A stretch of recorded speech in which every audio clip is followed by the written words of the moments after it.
ప్రభువులను పాల్పొందుకు ప్రియుల మనం దేవుని వాక్యాన్ని చదివి ఉన్నాం. ప్రభువులో పాల్పొందుతున్నటువంటి ప్రతిసారి కూడా ఈ యొక్క లేఖన భాగాన్ని మనం చదువుతున్నాం. మొదటి కొరింథీ పత్రిక 11వ అధ్యాయంలో పౌలు కొరింథీ పట్టణస్థులకు తెలియజేసినటువంటి మాటలను మరలా మనం జ్ఞాపకం చేసుకుంటాం.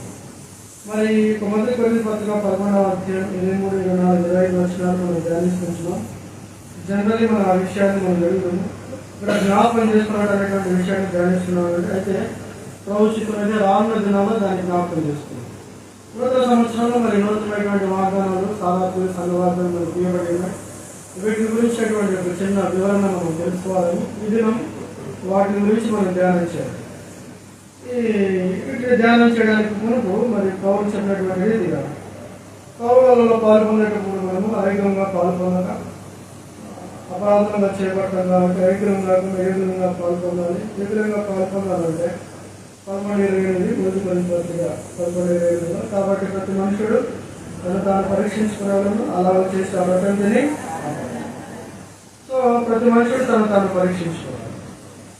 ఎలాగంటే ప్రతిసారి పరీక్షించుకోవాలి. ఏం చేయాలండి?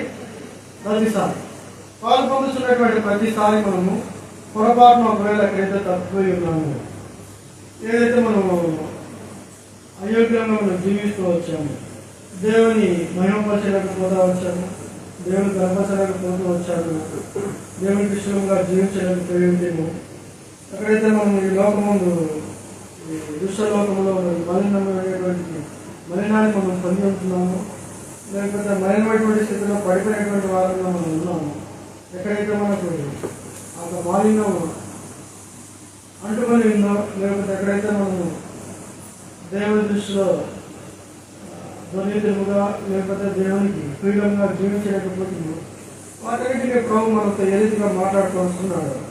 వాటన్నిటికీ అనుదిన జీవితంలో వీళ్ళ వాక్యం చేత లేకపోతే దేవుడు తన ప్రియుల మాటల చేత ఆయా పరిస్థితుల ద్వారా ప్రభు మనతో ఏ రీతిగా మాట్లాడుతూ వస్తున్నాడు. ఆ విషయాలన్నింటినీ జ్ఞాపకం చేసుకుని మనం ఏం చేయాలంటే సరి చేసుకోవాలి. ఏం చేయాలి? సరి చేసుకోవాలి. ప్రభావ మేము బలహీనము, ప్రభావ లేకపోతే ప్రభావ నేను బలహీనుడు, నేను తప్పిపోయాను, దేవుడు నాకు సహాయం చేయండి, దేవుని అడిగితే ప్రభు సహాయం చేస్తాను. ఆ రీతి ప్రతిసారి ఆ రీతిలో ఒప్పుకొని సరి చేయడం మాత్రమే కాకుండా ఏం చేయాలంటే ఇంకా ప్రభుని అడగాలి. ప్రభావ ఈ రీతిగా తగ్గిపోయి ప్రతిసారి మీ దగ్గరికి నేను రాకుండా నీకోసమే నేను స్థిరపడినట్లు, నీకోసమే నేను నిలబడినట్లు, మాటికి క్షమాపణ పడకుండా నేను స్థిరుడిగా చేయబడ్డానికి కూడా నాకు సహాయం చేయ ప్రభు అని ప్రభువును అడుగుతూ రావాలి. ఏం చేయాలన్నా? ప్రభువును అడుగుతూ రావాలి. అప్పుడు ప్రభు సహాయం చేస్తారు. ఒకవేళ పొరపాటున మనం తగ్గిపోయి ఉంటే ఇప్పుడు ఏం చేయాలి? ఈ సమయంలో సరి చేయాలి. కాబట్టి ఇప్పుడు మనము ప్రభువులో పాల్గొన్నకు మనము సరి చేసుకొని దేవుని యొక్క హెచ్చరికలను కొన్ని మనం పొందుకునేటువంటి వారమే ప్రభువులో మనం పాల్గొంటాం.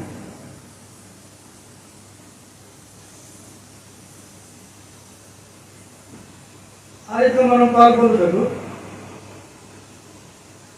ఇప్పుడు మనం చదువుకున్నటువంటి 3 లేఖన భాగాల నుంచి కొన్ని సంఘటనలను దేవుని వాటికి మనం నేర్చుకుని ప్రభువులో పాల్గొన్నాం. మొట్టమొదటిగా ప్రియులారా ఇక్కడ మనం ఏం చదువుకున్నాం అంటే ఫిలిప్పీయులకు రాసిన పత్రిక 4వ అధ్యాయం 13వ వచనం ఏమి రాయబడింది? ఫిలిప్పీయులకు పత్రిక 4వ అధ్యాయం 13వ వచనంలో నన్ను బలపరచు వారి అందే సమస్తము చేయగలరు. రెండవది మధ్యలో ఏమని రాయబడింది? బలహీనుడు నేను బలాఢ్యుడు. ఇక్కడ చూసి చదవండి.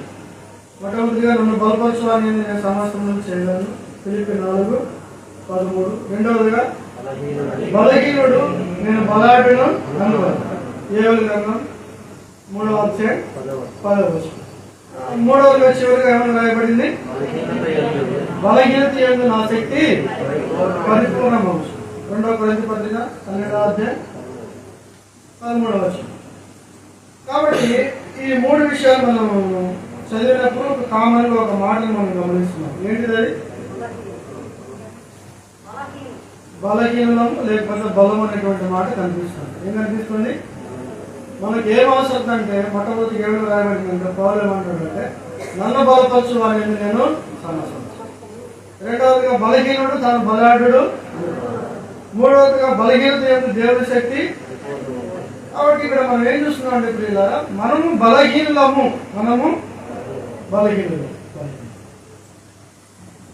బలహీనులమైనటువంటి మనలను ప్రభు ఏం చేస్తాడు? బలపరుస్తాడు. బలహీనత యందు దేవుని యొక్క శక్తి పరిపూర్ణం. ఎవరైతే బలహీనులము అని నువ్వు అనుకుంటున్నావో నువ్వేం చేయాలంటే నేను బలాఢ్యులను అనుకో. కాబట్టి ఇక్కడ మనము బలము అనేటువంటి మాట గురించి మనం ధ్యానం చేయాలి. ఏం చేయాలా? బలము, బలహీనత రెండు విషయాలు దేవుని వాక్యంలో మనం ధ్యానం చేయాలి. బలము అనేటువంటి మాట గురించి బైబిల్ గ్రంథంలో కొన్ని సంగతులు రాయబడతావచ్చు. కొన్ని సంగతులు నేను మీకు చెప్తాను, క్లుప్తంగా చెప్తాను. ఎందుకంటే ఇప్పుడు 12:30 అయింది. 1:30 కల్లా మనం క్లోజ్ చేసుకోవాలి. ఎక్కువ సమయం కూడా ఉండదు. రాబోయే దినాలు సమ్మర్ వస్తుంది, ఎండాకాలం కూడా ఉంటుంది. ఎక్కువ సమయం కూడా మనం గడపలేం కాబట్టి క్లుప్తంగా కొన్ని విషయాలు చెప్పడం జరుగుతుంది. క్లుప్తంగా నేర్చుకోవడానికి ప్రయత్నించండి. మీరు కొన్ని విషయాలు నేర్చుకుంటే ఎక్కువ నేర్చుకుంటారు. ఎక్కువ విషయాలు చెప్తే మీరు వెంటనే నేర్చుకోవాలి. కాబట్టి కొన్ని సంగతులు చెప్పడానికి ప్రయత్నం చేస్తారు. బలము అనేటువంటి మాట గురించి బైబిల్ గ్రంథంలో ప్రాముఖ్యమైనటువంటి విషయాలు కొన్ని ఉన్నాయి. వాటిలో మొట్టమొదటిగా మనం చూస్తాం దేవుని యొక్క వాక్యంలో ఏ రీతిగా మనం బలం పొందుకుంటాం అనేటువంటి విషయాల గురించి, ఏ రీతిగా దేవుడు మనకు బలమైన అనేటువంటి విషయాల గురించి కొన్ని సంగతులు ఉన్నాయి. మొట్టమొదటిగా మనం చూస్తే ఎబ్రీ పత్రిక 4:12 మనం చూస్తాం. ఎబ్రీ రాష్ట్ర పత్రిక 4:12 రాయబడింది. ఎందుకనగా దేవుని వాక్యము సజీవమై, చూడండి మీ బైబిల్ తెరిచి చూడండి. ఎందుకనగా దేవుని వాక్యము సజీవమై బలం గలదై రెండంచులు గల ఎటువంటి ఖడ్గం కంటేను వాడిగా ఉండి అనాత్మలను కీళ్లను మూలుగను విభజించినంత మటుకు దూరుచు హృదయం యొక్క తలంపులను ఆలోచనలు ఏం చేస్తున్నది? దేవుని వాక్యము బలము గలది. గుర్తుపెట్టాలి మొట్టమొదటిగా. ఎందుకనగా దేవుని వాక్యము బలము గలది. దేవుని వాక్యం బలం గలది. రెండవదిగా బలము గురించి బైబిల్లో మనకి ఏం బోధిస్తుందంటే ఫిలిప్పీ పత్రిక 4:10 మనం చూస్తాం. ఫిలిప్పీ పత్రిక 4:10 మనం చూస్తే పౌలు ఏమంటారంటే ఏ విధము చేతనైనా నాకు మొత్తంలో నుండి 4వ అధ్యాయంలోనైనా చూడండి 3వ అధ్యాయం 10 ఏ విధము చేతనైనను మృతుల్లో నుండి నాకు పునరుత్థానం కలగవలనని ఆయన మరణ విషయంలో సమానుభవం గలవాడనై ఆయనను ఆయన పునరుత్థాన బలమును ఎరుగు నిమిత్తం చాలు ఆయనను ఆయన పునరుత్థాన బలమును ఎరుగు నిమిత్తము. మొట్టమొదటిగా దేవుని యొక్క వాక్యం బలమైనటువంటిది. రెండవదిగా దేవుని యొక్క పునరుత్థానము లేకపోతే ఆయన పునరుత్థాన బలము అనేటువంటి మాట గురించి బైబిల్ గ్రంథం మనకు బోధిస్తుంది. మూడవ సంగతి మనం చూస్తే బలము అనేటువంటి మాట గురించి బైబిల్ గ్రంథంలో మనం ఏం చూస్తామంటే దావీదు కీర్తనలు 13వ కీర్తనలో 1వ వచనంలో దావీదు ఏమంటాడు చూడండి. దావీదు కీర్తనలు 13వ కీర్తన 1వ వచనం. క్షమించండి, 18వ కీర్తన 1వ వచనం. 18వ కీర్తన 1వ వచనం. యెహోవా నా బలమా నేను నిన్ను ప్రేమించుచున్నాను. చాలు. మూడవదిగా మనం బలం గురించి బైబిల్ ఏం బోధిస్తుందంటే దావీదు అంటాడంటే యెహోవా దేవుడు మనకు బలము. మూడవదిగా మనకు ఎవరండి బలము? దేవుడు బలము. నాలుగవదిగా బలం గురించి వాక్యం మనకి ఏం బోధిస్తుంది? నెహెమ్యా గ్రంథం 8వ అధ్యాయం 10వ వచనం. నెహెమ్యా గ్రంథం 8వ అధ్యాయం 10వ వచనం. నెహెమ్యా గ్రంథం 8వ అధ్యాయం 10వ వచనం. నెహెమ్యా గ్రంథం 8వ అధ్యాయం 10వ వచనం చదవండి. అందరం చదవండి. నెహెమ్యా గ్రంథం 8వ అధ్యాయం 10వ వచనం చదవండి. అందరం చదవండి. మరియు అతడు వారితో నికడండి, పదండి, ప్రజల మాంసం భక్షించుడి. చదవండి. మధురమైన దానిని పాలన చేయుడి. ఇదివరకు తమ కొరకు ఏమి సిద్ధం చేసి కొలను వారికి పంతులు పంపించుడి. ఏదైనగా ఈ దినం మన ప్రభువులకు ప్రతిష్టమాయను. మీరు దుఃఖపడకూడదు, యెహోవా యందు ఆనందించడం. మీరు నాలుగోదిగా మనకు బలం ఎక్కడి నుంచి వస్తుందండి? యెహోవా యందు ఆనందించడం వలన మనకు బలం వస్తుంది. యెహోవా యందు ఆనందించడం వలన మనకు బలము వస్తుంది. నాలుగోది. ఐదవదిగా మనం చూస్తే దానియేలు గ్రంథం 11వ అధ్యాయం 32వ వచనం. దానియేలు గ్రంథం 11వ అధ్యాయం 32వ వచనం. దానియేలు గ్రంథం 11వ అధ్యాయం 32వ వచనం. పేజీ నంబరు పాత నిబంధనలో 743.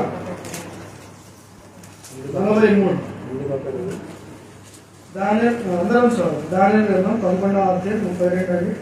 అందరం చదవాలి. Page number 743. పాత నిబంధనలో దానియేలు గ్రంథం 11:32 చదవండి. అందుకతడు ఇచ్చకపు మాటలు చెప్పి నిబంధన అతిక్రమించి వారిని వశపరుచుకున్నారు. అయితే తమ దేవుని వారు బలం కలిగి గొప్ప కార్యములు చేసేవారు. 5 సంగతులు ప్రాముఖ్యం. ఇంకా కొన్ని సంగతులు ఉన్నాయి. అయితే ప్రాముఖ్యమైనటువంటి సంగతులు 5 సంగతులు మేము చెప్తాం. గుర్తుపెట్టుకోండి. నేర్చుకుండడానికి ఇష్టపడుతున్నారా? గుర్తుపెట్టుకుంటారా? మళ్ళా చెప్తాం. మొట్టమొదటిగా ఫిబ్రవరి 4:12 దేవుని వాక్యం బలమైనది.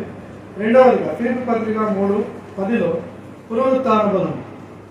పౌలు ఏమంటాడంటే ఆయన పునరుత్థాన బలమును ఎరుగు నిమిత్తము. మూడవదిగా యెహోవా నా బలం, దేవుడు మనకు బలం. ఇంకొక మాటలో దావీదు ఏమంటాడంటే మనకు బలమైన దేవునికి ఆనందగానము. కాబట్టి దేవుడు మనకు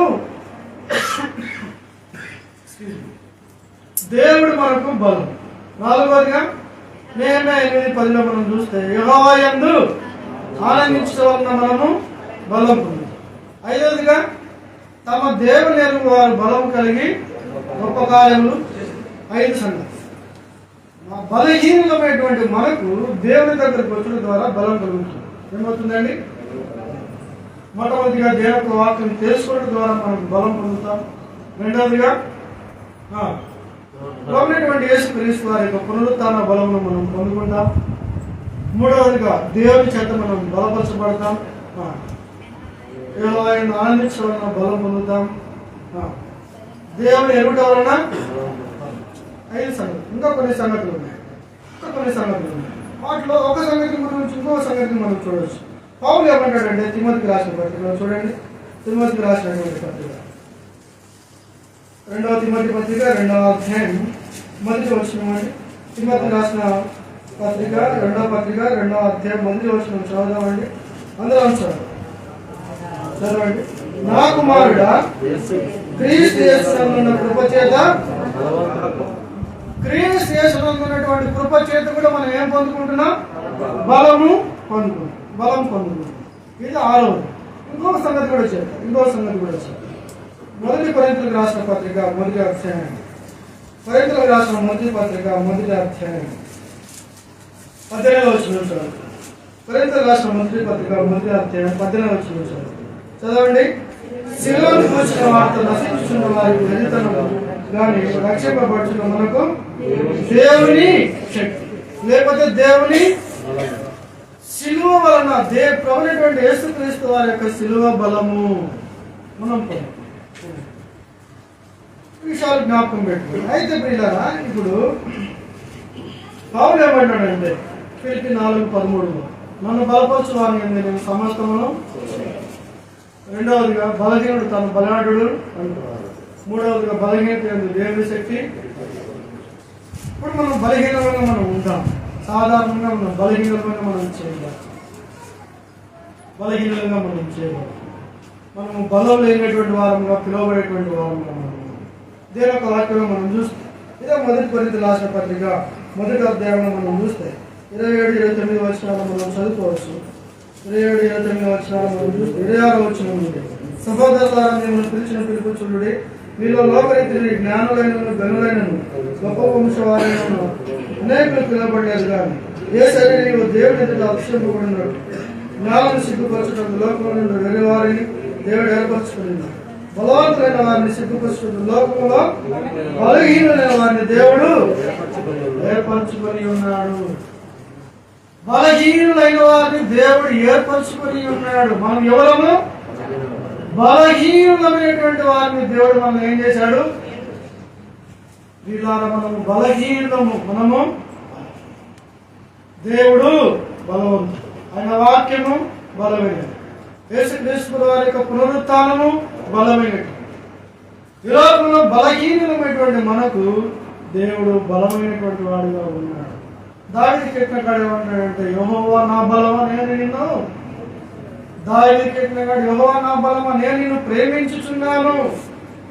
ఎందుకు యెహోవా నా బలమా నేను నిన్ను ప్రేమించుచున్నానని దావీదు అంటున్నాడంటే దావీదు జీవితంలో మనం చూస్తే దావీదు గొర్రెలను కాచేటప్పుడు ఏమైందంటే గొర్రె పిల్లని ఎత్తుకొని పోవడానికి చూడండి. ముందు సమయం గ్రంథం 17వ అధ్యాయం సింహము ఎలుగుబంట్లు వచ్చినప్పుడు మొదటి సమయాల గ్రంథం 17వ అధ్యాయంలో మనం చూస్తాం.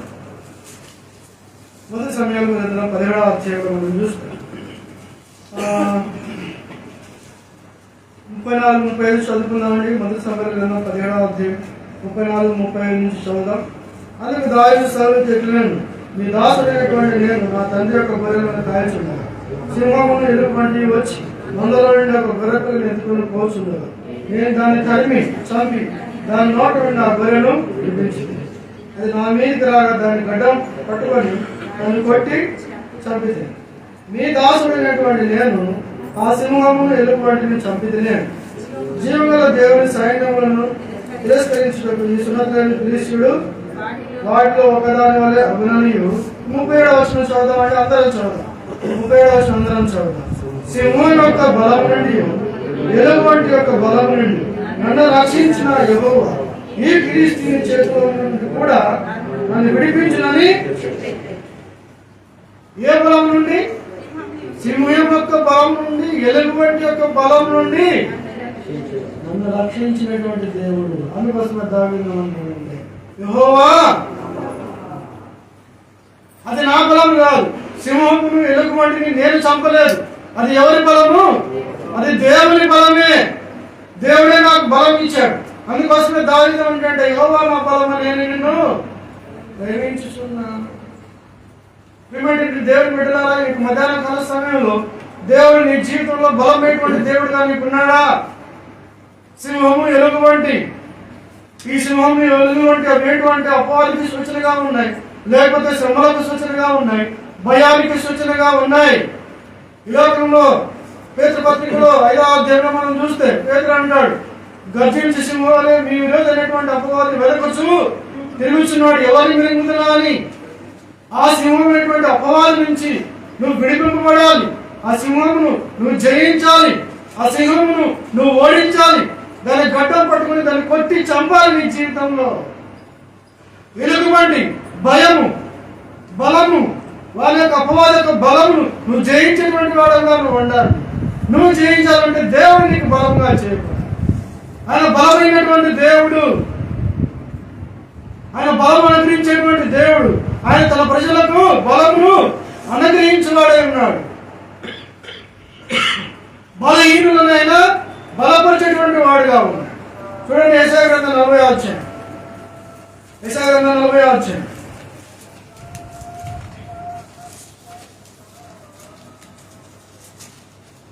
యెషయా గ్రంథం 40వ అధ్యాయం 29వ వచనం. యెషయా గ్రంథం 40వ అధ్యాయం 29వ వచనం. గట్టిగా చదవండి. సొమ్మసిల్లు వారికి బలం ఇచ్చేవాడు ఆయనే, శక్తిహీనులకు బలాభివృద్ధి కలగజేయవాడు ఆయనే. మన జీవితాల్లో మనం సొమ్మసిల్లినటువంటి వారంగా మనం ఉంటే, మన జీవితాల్లో మనం శక్తిహీనులుగా మనం ఉంటే, సొమ్మసిల్లు వారికి బలం ఇచ్చేవాడు ఆయనే, శక్తిహీనులకు బలాభివృద్ధి కలగజేయవాడు ఆయన. బలం ఇచ్చేటువంటి వాడు, బల అభివృద్ధి జరిగించేటువంటి దేవుడు. అర్థమవుతుందా అండి? అర్థమవుతుందా? బలం ఇస్తున్నాడు దేవుడు, బలం ఇస్తున్నాడు. తర్వాత అది మాత్రం కాకుండా బలము వృద్ధి పొందించేటువంటి దేవుడుగా ఉన్నాడు. ప్రియమైనటువంటి దేవుని ప్రజలారా, అందుకోసమే పౌలు ఏమంటాడంటే ఫిలిప్పీ 4:19లో నన్ను బలపరచువాని యందు నేను సమస్తమును, నన్ను బలపరచువాని యందు బలపరుస్తూ ఉన్నాడు. కంటిన్యూలీ నిరంతరము బలపరిచేటువంటి దేవుడుగా ఉన్నాడు, బలాభివృద్ధి కలిగించేటువంటి దేవుడుగా ఉన్నాడు. మనం ఇప్పుడు బలహీనులుగా ఉంటే ఇప్పుడు నీ జీవితంలో దేవుడు నీకు బలం ఇస్తాడు. రాబో కాలానికి కూడా బలాభివృద్ధి కలిగించేటువంటి దేవుడుగా నీకు ఉన్నాడు. బలహీనుడుగా నువ్వు చేయబడి, బలహీనుడుగా నువ్వు ఉండి, ఓడిపోయినటువంటి స్థితిలో, పడిపోయినటువంటి స్థితిలో, చెడిపోయినటువంటి స్థితిలో, ఈ లోకంలో చిక్కుపోయినటువంటి స్థితిలో నువ్వు బ్రతుకుగా ఉంటే దేవుడు నీకు బలం ఇస్తున్నాడు. దేవుడు నీకు బలం ఇస్తున్నాడు. అపవాదిని ఎదిరించు, అప్పుడు వాడిని ఎదురు నుండి పారిపోతాడు. ప్రభువైనటువంటి యేసుక్రీస్తు వారి నామాన్ని బట్టి వారిని ఎదురాడు. దేవుడు నీకు శక్తిని ఇచ్చాడు, నీకు బలం ఇస్తున్నాడు. ఆయన బలాన్ని అనుగ్రహించేటువంటి వాడుగా ఉన్నాడు. మనం బలవంతులుగా చేయబడాలని దేవుడు కోరుకుంటున్నాడు. ఏ రీతిగా మనం బలవంతులుగా చేయబడాలి? ఏ రీతిగా మనం బలవంతులుగా చేయబడతాం? ఏ రీతిగా మనం బలవంతులుగా చేయబడతాం? మనకు బలం అనుగ్రహించేటువంటిది ఒక ఆయుధం. ఏంటిది? ఒక ఆయుధం. ప్రభువైనటువంటి యేసుక్రీస్తు వారి నామములో ఒక ఆయుధం. దీని ఒక వాక్యంలో మనం చూస్తే చూడండి, ఎఫెసీయులకు రాసిన పత్రిక, ఎఫెసీయులకు రాసినటువంటి పత్రిక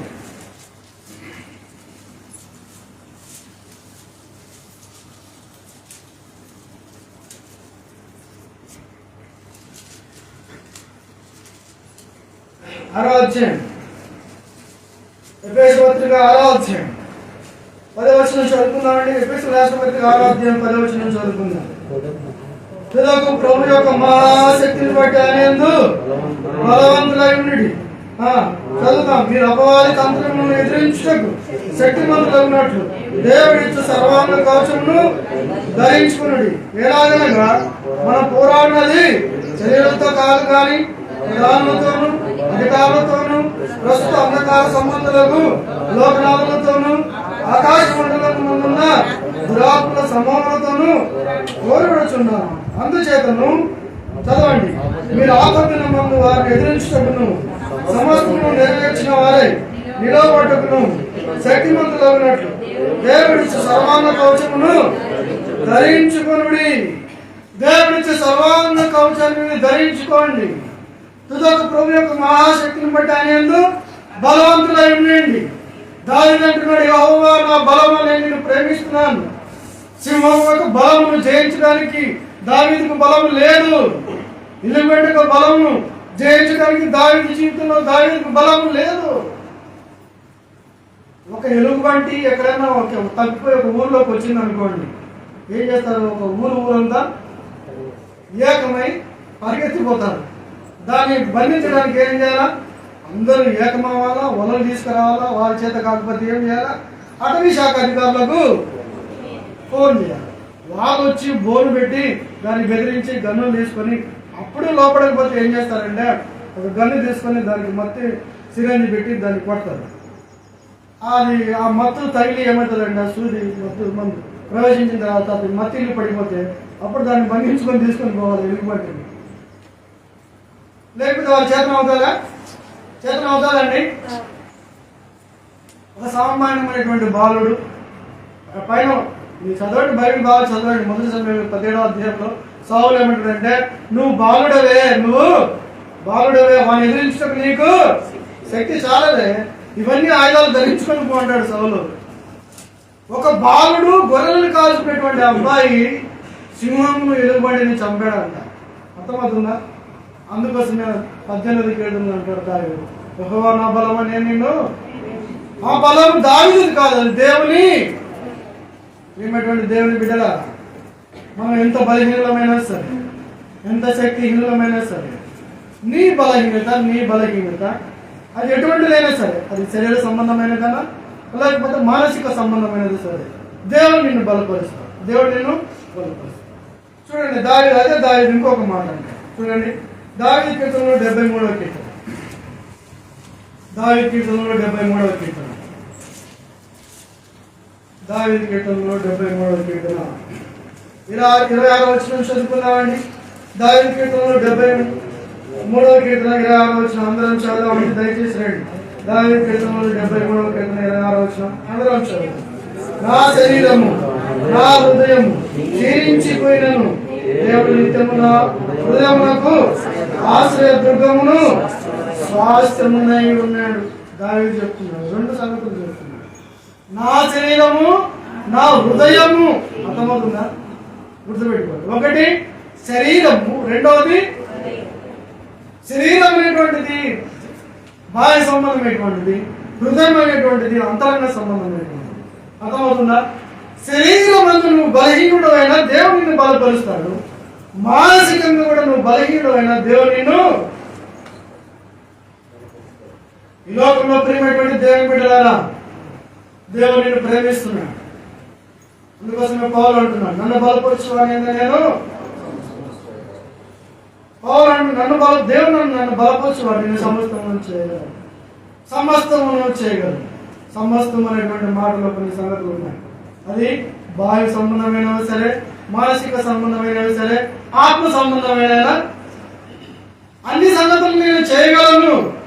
శరీరం వల్ల నేను చేయలేని సంగతులు నేను చేయగలను. మానసికమైనటువంటి సంగతులు నేను ఎదుర్కోలేకపోతే నేను ఎదుర్కొంటాను. ఆత్మ సంబంధమైనటువంటి సంగతులు నేను తెలుసుకోలేకపోతే నేను తెలుసుకుంటాను, నెరవేరుస్తాను, జరిగిస్తాను, ప్రభు కోసమే జీవిస్తాను అని పౌలు. అందుకోసమే నన్ను బలపరచువాని నేను సమస్తమును. ఇలా మీరు బలపరచబడుతున్నారా? మనం బలపరచబడుతున్నారా? శరీరం మనం తప్పిపోయినటువంటి స్థితిలో జీవిస్తూ, పడిపోయినటువంటి స్థితిలో మనం జీవిస్తూ, దేవునికి ఐశ్వర్యంగా మనం బ్రతుకుతూ, దేవుని దుఃఖపరుస్తూ, అనేక సార్లు ఓడిపోయినటువంటి జీవితం, నిరాశ కలిగినటువంటి జీవితం, నిస్పృహతో కలిగినటువంటి జీవితాన్ని మనం జీవిస్తుంటే దేవుడు తప్పకుండా నిన్ను బలపరుస్తాడు. ప్రభువా నాకు సహాయం చేయి, ప్రభువా నన్ను కనికరించి, ప్రభువా నా మీద కృపను చూపించి నువ్వు అడిగితే ప్రభు తప్పకుండా సహాయం చేసి నేను బలపరుస్తాను. నీ హృదయం కూడా కరిగిపోయి ఉంటే, నీ హృదయము కృంగిపోయి ఉంటే, దావీదు అంటాడు, ఏమంటాడంటే, నా ప్రాణమా నాలో నువ్వేలా కృంగి ఉన్నావు. నీ ప్రాణము, నీ హృదయం కృంగిపోయి ఉంటే ప్రభు దగ్గర ప్రభు నిన్ను లేవనెత్తుతాడు, నిన్ను నిలబెడతాడు, నిన్ను బలపరుస్తాడు. సొమ్మసిల్లు వారికి బలమిచ్చు వాడాలి, శక్తిలకు బలాభివృద్ధి. ప్రియులారా, మీరు సొమ్మసిల్లిపోయారా? శక్తిహీనులుగా చేయబడినటువంటి వారుగా ఉన్నారా? దేవుడు మీకు బలాభివృద్ధి కలిగిస్తుంది, బలాన్ని అనుగ్రహించేటువంటి దేవుడు. మనం బలపరచబడుతున్నాం, మనం స్థిరపరచబడుతున్నాం. ఎటువంటి వారంగా మనం జీవిస్తున్నాం?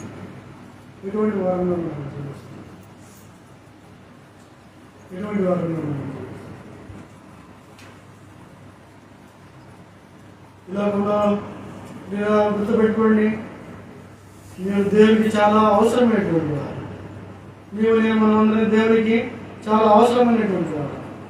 మనం బలహీనమైనప్పటికీ దేవుడు మనల్ని ప్రేమిస్తున్నాడు. ఎందుకంటే మనం దేవుని కోసం జీవించాలి. ఏం చేయాలండి?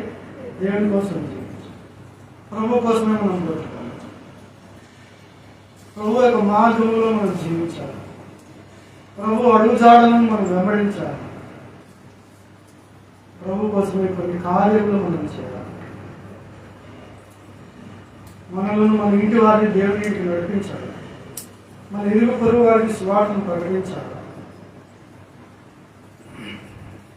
వాక్యం ప్రకటించడం, ప్రయాసపడటం, ప్రభు పని చేయటం, ప్రభు ఇంటిని ప్రేమించడం, ప్రయాసపడాలి. అటువంటి వారంగా మనం ఉన్నామా?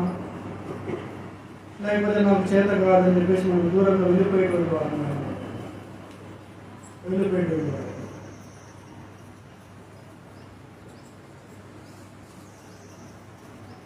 దీని వాక్యంలో మనం చూస్తాం, మోషేను దేవుడు ఏర్పరుచుకున్నట్టు మోషేకు దేవుడు ప్రత్యక్షమై నా జనాలను విడిపించాలి, నువ్వు వెళ్ళంటే మోసే ఏమన్నాడు?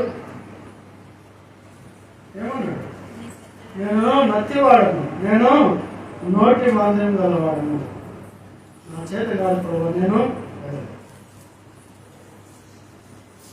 ఇప్పుడు దేవుడు ఏమంటాడంటే,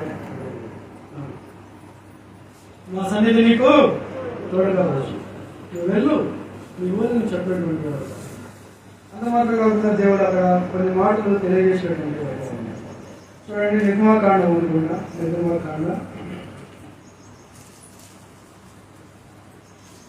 4వ అధ్యాయం, నిర్మాకాండ 4వ అధ్యాయం 10వ వచనం నుండి కొన్ని లేఖన భాగాలు చదువుదామండి. నిర్మాకాండ 4వ అధ్యాయం 10వ వచనం నుండి కొన్ని లేఖన భాగాలు మనం అందరం కలిసి చదువుతున్నాం. నిర్మాకాండ 4వ అధ్యాయం 10వ వచనం నుండి కొన్ని లేఖన భాగాలు చదువుతున్నామని అందరం చదువుతాం. అప్పుడు మోసే, ప్రభువా, ఎంతకు మునుపైనను నీవు నీ దాసులతో మాట్లాడినప్పటి నుండి చదవండి, అందరూ చదువుదాం. నేను మాట నేర్పరేమి కాదు, నేను నోటి మాంద్యం నాలుగు మాంద్యం గలవాడినని యెహోవాతో చెప్పాలి. యెహోవా, మానవునకు నోరిచ్చిన వాడేవాడు, మూగవాణి కానీ చెవిటి వాణి కానీ దృష్టి గలవాణి కానీ గుడ్డివాణి కానీ పుట్టించిన వాడేవాడు యెహోవానైన నేనే. కాబట్టి వెలుము, నేను నీ నోటికి తోడై ఉండి నువ్వు ఏమి పలకవలసినది నీకు బోధించదని అతనితో ప్రభు అంటున్నాడు మోసేతో, నువ్వు వెళ్ళాలి, నా ప్రజలను నడిపించాలి, నువ్వు వెళ్ళు అంటే మోసే ఏమంటాడంటే, ప్రభువా, ఇంతకు మునిపైనను నీవు నీ దాసులతో మాట్లాడినప్పటి నుండైనను నేను మాట నేర్పరిని కాను. నోటి మందంగా వాడను, నాలుక తన బలహీనతలన్నిటినీ మోసే ప్రభు దగ్గర చెప్తుంది. తన బలహీనతలన్నిటినీ మోసే దేవుని సన్నిధిలో ఒప్పుకుంటున్నాడు. అప్పుడు ప్రభు ఏమంటాడంటే, ఏమన్నాడు? 10వ వచనం అండి, 11వ వచనం. యెహోవా మానవులకు నోరిచ్చిన వాడేవాడు, మూగవాని కానీ చెవిటి వాని కానీ దృష్టి గలవాని కానీ గుడ్డి వాని కానీ పుట్టించిన వాడేవాడు యెహోవా నేనే. మన జీవితాల్లో మనం పొందుకున్నటువంటి బలహీనతలన్నీ కూడా అవన్నీ కూడా ఎవరి చేత జరిగింపబడతా వచ్చాయి? దేవుడే చేస్తాడు. నువ్వు బలహీనుడవా? మనం బలహీనులమ్మా? మనం చదువులేని వారమా? మనము కింది స్థాయిలో ఉన్నామా? మనం విద్య లేని వారము, ఉద్యోగం లేని వారము, వ్యాపారం లేని వారము, డబ్బు లేని వారము, చదువు లేని వారము, జ్ఞానం లేని వారము, తెలివి లేని వారము, నేర్పరితనం లేనటువంటి వారమని మనల్ని మనం అనుకుంటాం. నా వలన కాదు, నేను బోధించలేను, నేను జీవించలేను, నేను బ్రతకలేను, నేను తప్పిపోతాను, నేను సినిమాలు చూడకుండా ఉండలేను, నేను తప్పు చేయకుండా ఉండలేను, నేను పాపం చేయకుండా ఉండలేను, నా వలన ఇది కాదు, నేను దేవుడికి దగ్గరగా జీవించలేను, దూరంగా జీవిస్తూ ఉంటాలే. ఆదివారం వస్తాను వెళ్తాను, ఎప్పుడన్నా వస్తాను వెళ్తాను, ఏదే చేతనైతే చేస్తాను, లేకపోతే ఊరుకుంటాను. ఇదే మన జీవితం, ఇదే మన అంచనా. ఎప్పుడు ఇలానే మనం జీవిస్తున్నాం. అది కాదు. దేవుడు నిన్ను బలపరుచు. నీ ఎటువంటి స్థితిలో నువ్వు ఉన్నప్పటికీ నీ స్థితిని బట్టి నువ్వు చూడవా, నీ స్థితిని నువ్వు చూసుకో. దావీదు దేవుని చూసినట్టు నువ్వు చూడు. దావీదు అన్నాడు, యెహోవా నా బలం. నేను నిన్ను ఆ పల్లవి పడండి ఒకసారి.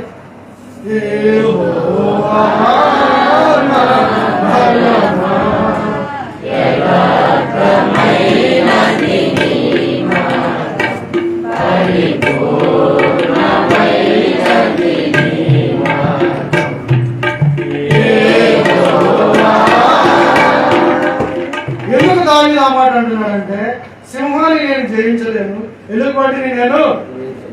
సింహం యొక్క పంజా దెబ్బ పవర్ ఎంత ఉంటుందో తెలుసా? దాదాపు ఒక కన్ను శక్తి ఎంత ఉంటుందో అంత ఉండొచ్చు అంట. దాదాపు అంచనా కన్ను అంటే 1000 కిలోలు. 1000 కిలోల యొక్క శక్తి కొడితే ఎలా ఉంటుందో తెలుసా అండి? ఎలా ఉంటుంది? ఎప్పుడైనా చూడండి ఎలా ఉంటుందండి. 1000 కిలోల యొక్క శక్తి తీసుకుని కొడితే ఈ గోడ కూడా కూలిపోవచ్చు. అర్థమవుతుందా? దాదాపు అంత ఉండొచ్చు అంట. ఆ సింహానికి విపరీతమైనటువంటి కోపం వచ్చినట్టు. దావీదు ఒక బాలుడు, గొర్రెల కాపరి, దాన్ని కొట్టి, అది దేవుని బలం. దావీదు గ్రహించాడు దేవుని. మోసే దగ్గరికి దేవుడు వచ్చాడు, నువ్వు వెళ్ళు, ఇశ్రాయేలు ప్రజలను విడిపించాడు, ఐగుప్తు దేశం. ఎందుకు ఐగుప్తు దేశం నుంచి విడిపించాలని మోసేతో దేవుడు అన్నప్పుడు మోసే ఏమన్నాడంటే, ఇంతకు మునిపోయినను ఇప్పుడు నీ దాసులతో నువ్వు మాట్లాడినప్పుడు నుండైనను నేను మాట నేర్పరిని కాను. నోటి మాంద్యము, నాలుగు మాంద్యం. ఎందుకు ఆ మాట అంటున్నాడంటే, ఐగుప్తు దేశము జ్ఞానం కలిగినటువంటి దేశము, ఐగుప్తు దేశము నాగరికత కలిగినటువంటి దేశము, ఐగుప్తు దేశము ఆ యొక్క రాజులు, వారి యొక్క రాజ్య యొక్క పరిపాలన, ఆ యొక్క రాజ్యంలో ఉన్నటువంటి సంగతులు చాలా గొప్పవి, చాలా గొప్పవి. వారి యొక్క రథములు చాలా గొప్పవి, వారి యొక్క గుర్రములు బలం కలిగినటువంటివి. అక్కడ ఉన్నటువంటి మంత్రులు, ఆ యొక్క మంత్రి కిందటువంటి వారందరూ జ్ఞానులు, చాలా గొప్పవారు, నేర్పలేనటువంటి వారు వారందరూ. అందుకోసం ఏమంటాడంటే, నేను నేర్పలేని కానయ్యా, నాకు మాట మాంద్యం, నోటి మాంద్యం, నాలుగు మాంద్యం, నేను మాట్లాడలేను. ప్రభు మానవునికి నోరిచ్చిన వాడు వాడు ఐగుప్తులైనా, సిరియనులైనా, ఇంకొకటి ఎవరైనా సరే వాళ్ళందరికీ నోరిచ్చినటువంటి వాడు నేనే కదా. ఈ లోకంలో మనుషులందరినీ పుట్టించినటువంటి వాడు నేనే కదా. ఈ లోకంలో ఎటువంటి సంగతులు ఉన్నాయో అవన్నీ కూడా దేవుడే కలిగజేశాడు కదా. నువ్వు ఎందుకు భయపడుతుంది? నీ స్థాయిలో, నీ స్థితిలో నువ్వు దేవుని కోసం. ప్రభు కోసం జీవించు, ప్రభువుని ప్రభు కోసం పరిగెత్తు. లేకపోతే మనం బలహీనంగా ఉన్నామా, లేకపోతే బలపరచబడేటువంటి వారు పౌలు అంటున్నాడు, బలహీనత ఏందే నా శక్తి. పౌలుతో దేవుడు అంటున్నాడు, బలహీనత ఏందే నా శక్తి, నన్ను బలపరచువారిని నేను సంవత్సరము. అందుకోసం పౌలు కూడా చెప్తా వచ్చాడు. ఎఫెసీ పత్రిక 6వ అధ్యాయం 10వ వచనం అంటాడు, తుదకు ప్రభు యొక్క మహాశక్తిని బట్టి ఆయన యందు ఏమైంది, బలవంతులండి. తెలియకపోతే బైబిల్ తీసానో చూడండి, నేను నా వైపు చూడవాలి. ఎఫెసీ 6:10 ఏముంది, తుదకు ప్రభు యొక్క మహాశక్తిని బట్టి ఆయన యందు బలవంతులైంది. మీరు బలవంతులా, దేవుని బట్టి బలపరచు. ఇలాంటి బలహీన పరిస్థితుల్లో మనం జీవిస్తూ ఉన్నాం. ఆ స్థితిగతులన్నిటి నుంచి ప్రభు బలపరచుటకు శక్తివంతులైనటువంటి వాడిగా ఉన్నాడు. అందుకోసమే పౌలు ఇంకా కొన్ని సంగతులు తెలియజేస్తాడు. చూడండి, కొరింథీయులకు రాసినటువంటి పత్రిక,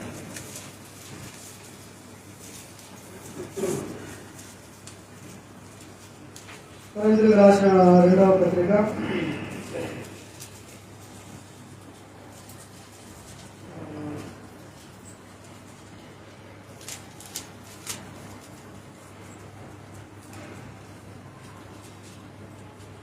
1వ పత్రిక 16వ అధ్యాయం.